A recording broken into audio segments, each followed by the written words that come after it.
100.9 KRZQ, Reno's new rock alternative, Stone Roses.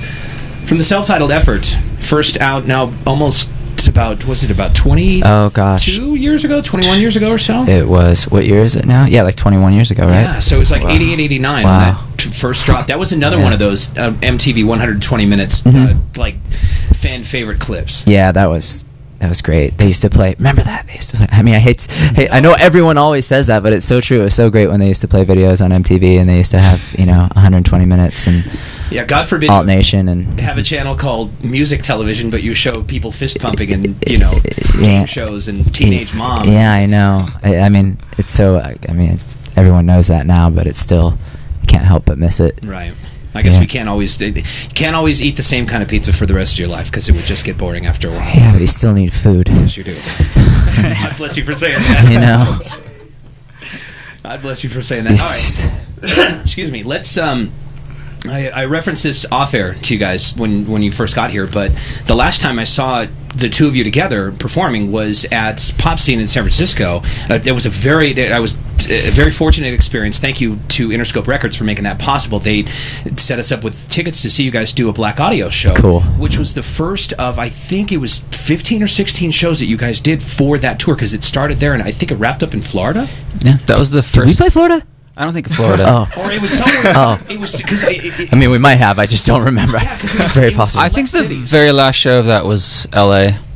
Oh, we did close in L.A. We did. Yeah, we played like no more than 15 shows. But that show you saw, that was the very first Black Audio show ever. Yeah, Yeah, we had never played before. We'd never played before. No, we hadn't even rehearsed before. I don't think. Yeah, we must have rehearsed. Don't we? We rehearsed the day once. before. Yeah, we rehearsed once the day before. Perfect. It was fun. We're really looking forward to what we have. Like, I don't know, 33 something, right? Black Audio songs recorded, about 19 of which are completely finished and mixed. Who's responsible for all of the remixes of Sex Cells? The remixes. There were different people. I think Junior Sanchez did one. Yeah. Did Tom Shear from December 23 did one. Did Ronan ever do one? Maybe Ronan Harris might have done one. I've got like 5 or 6 different mixes of the song, and there are a couple of places downtown that I spin at on the weekends, and I do play Sex. There's a couple of different versions of the Stiff Kitten song. Yeah, that's cool. That's what I'm thinking of. Thanks. Yeah, our friends in their DJ duo called High Def. They've been talking about wanting to do an AFI remix for Beautiful Thieves, I think. Nice. Is that what they wanted? That's what they want to do. But what else you guys have that you'd like to play, or do you want to? We can talk about. Yeah, let's play something. What do you want to play, Jed? You can play anything. I'm gonna play something. I've been looking at this Ashes Divide poster, and it's making me wonder if there's going to be a new Perfect Circle record. I know the answer to that. What's the answer? I ran into one of the guys from Kill Hannah. At the Fonda in Los Angeles, which is odd because Kill Hannah is a band from Chicago. Yes, they are. And we were there seeing Mew, and he had told me that he had moved to LA to work with Billy on the new Perfect Circle record. Nice. Well, there you go. So I want to hear Judith by a Perfect Circle. That's easy. Okay. Great. That is a piece of cake. That'd be great. You gonna find it? Do this. Saw Perfect Circle many times. I've never had the good fortune of seeing them. It's a shame. They were so good. I have a story about seeing Perfect Circle. I was going to while you're finding it. I was going to the Cow Palace in San Francisco to see a Perfect Circle and 9 Inch Nails, and I remember that tour. Yeah. So and of course I really wanted to see a Perfect Circle. That was like 10 years ago. Something, it was long. Because they did a show at the Sleep Train Amphitheater too. That was one of the first shows at the Sleep Train in Marysville. Yeah. Okay. Yeah. That was it. So it was a while ago. Okay. And I hadn't been to a big show like that in years, probably since the first Lollapalooza. Okay. And so I didn't realize how it worked. I thought, okay, a Perfect Circle is on at. They'll probably be on at 8, so I'll get there at 7:15 and have plenty of time. And so I get there, and there's a line wrapped around the building. I purchased tickets. Sure. And super, super disappointed because there was no way I was going to get in. In time to see Perfect Circle, and at the front of the line there was a guy wearing an AFI T-shirt. And mind you, this was, I don't know what year, 99 or something like that. So he's wearing an AFI T-shirt, and I never do anything like this, but I wanted to see a Perfect Circle, right? I have 4 people with me, and we're all just bummed because none of us know that that's how it works. That you go to a big show like that, you're not going to be able to get in right away. Right. So just do it. Oh, okay.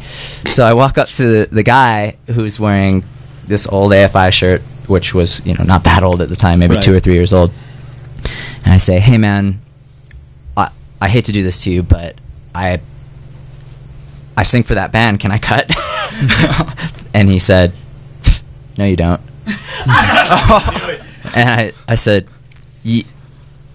yes, I do. I sing for that band. Why would I say that? That's ridiculous, And he's like, no, you don't. Okay. And the people behind him are just shaking their heads, and they're like, you could cut in front of us. And I said, okay, but I'm still burned.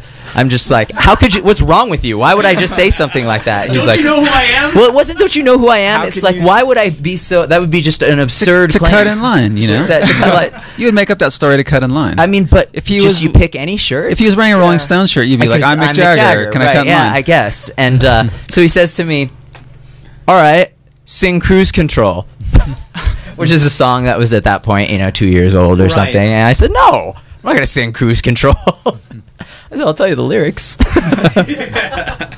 But did it work? The people behind him let me cut. I hate him to this day. And probably to this day now, he probably went home and busted out a CD or two. Oh no. Yeah, maybe. Who knows what happened. All right, if I can throw this at you guys, about 1.5 years ago, Ashes Divide actually came through town and played a show. We were very grateful to have that happen because Billy was really wasn't doing a whole lot of shows. No, they weren't. I wanted to see it, and I didn't get the chance. And they were that CD to this day is still one of the best unknown records, especially of that year. Yeah, for sure. CD, And when he was here in the studio, we were talking about whether or not there would be another record, and he was kind of, basically panning it, saying, no, probably not. Whatever.